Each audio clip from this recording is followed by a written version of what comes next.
contractor, independent contractor for quite a few years, and was doing pretty good, and had about 12 crews running, and money was flowing, and it wasn't a big issue.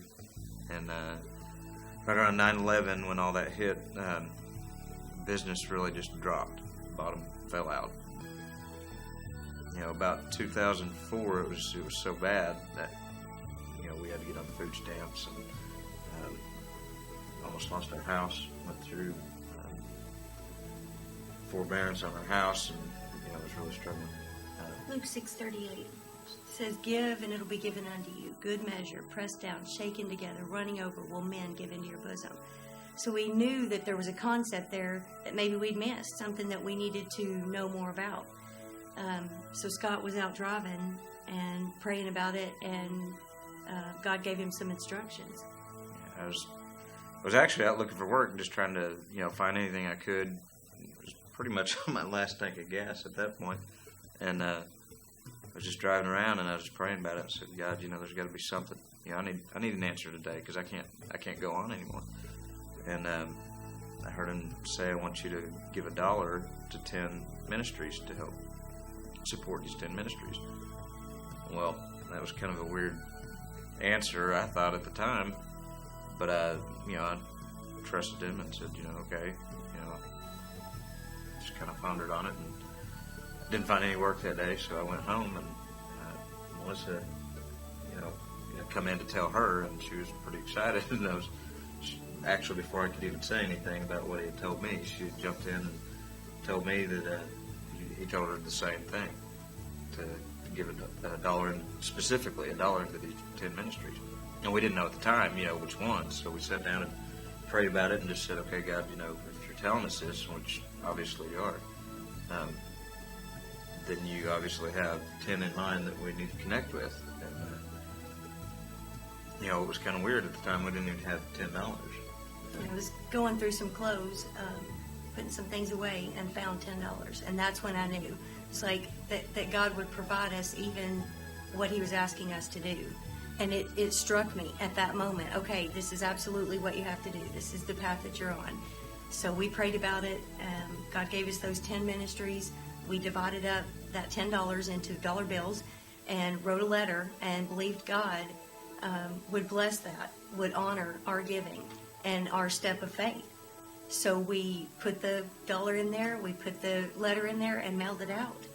And about 2 weeks later, an estate, my grandmother had passed away, and it had been a long, long process of trying to close that estate.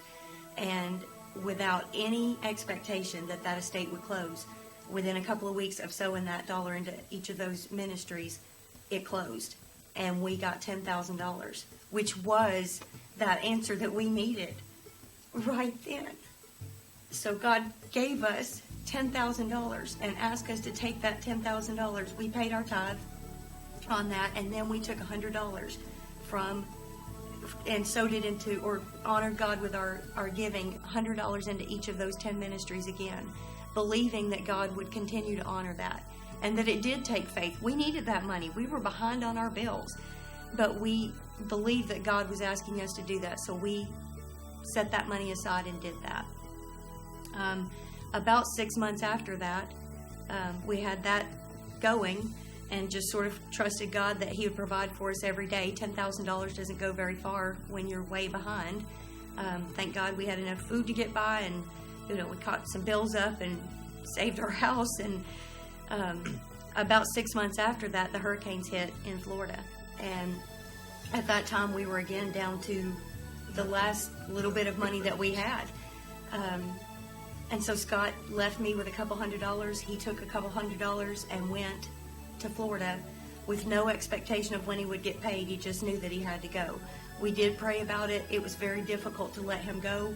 It was very hard to trust God to take care of that, and to know that he was leaving me here with like $200 to buy food for the kids for I don't know how long, and to worry about him, to be in another state with nowhere to stay, no food, no promise of pay. So he went, and then contracts came in and he had work to do. A couple of weeks later, the kids and I joined him. We worked for about 3-4 months, and when we finally got paid out on all of that, we grossed about $150,000, which was more money than Scott and I had ever made in a year, ever. And so it was like, yay, we can catch up. We wrote a check and paid off every outstanding debt we had, which was a dream of ours for years. To pay off the stupid credit cards and pay off the stupid frivolous things we'd spent money on, to be able to write a check in one day and pay for that was awesome. And aside from that, he gave us the opportunity to honor him again with that. So God had blessed us with $150,000, which was more money than we had ever made in a year. And with that, he gave us the instruction to give $1,000 into each of those 10 ministries. And we did. We paid our tithe, and then we gave $1,000 into each of those ministries. Again, believing God to give us more seed to sow. At the end of 2005, more hurricanes hit. With that, we were offered another contract. Scott went back. We took half of our family and went and worked. Basically, the same principle happened. You know, we worked, and God provided us with plenty of that, to where we were, you know, working 19 hours a day, 7 days a week. But, you know, we stuck with it, and 3 months later, we ended up in a position where he had blessed us with about $700,000, and you know, and we knew then as well that was wasn't ours, but it was a way of, you know, God was passing through us that blessing so that we could, you know, honor him and bless other people with it. So obviously we knew when we come back, we paid our tithe and said, okay, God, you know, where do we go from here? And he said, now I want you to give 10,000 of those 10 ministries. And he said, pretty much at this point is, you know, if you'll continue, I'll continue.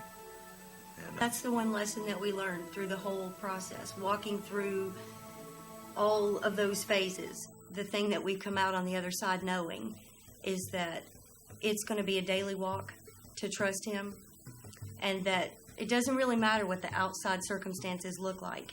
We're still going to have to trust him. It doesn't matter if it's a plenty or a not so plenty. We're going to have to trust him.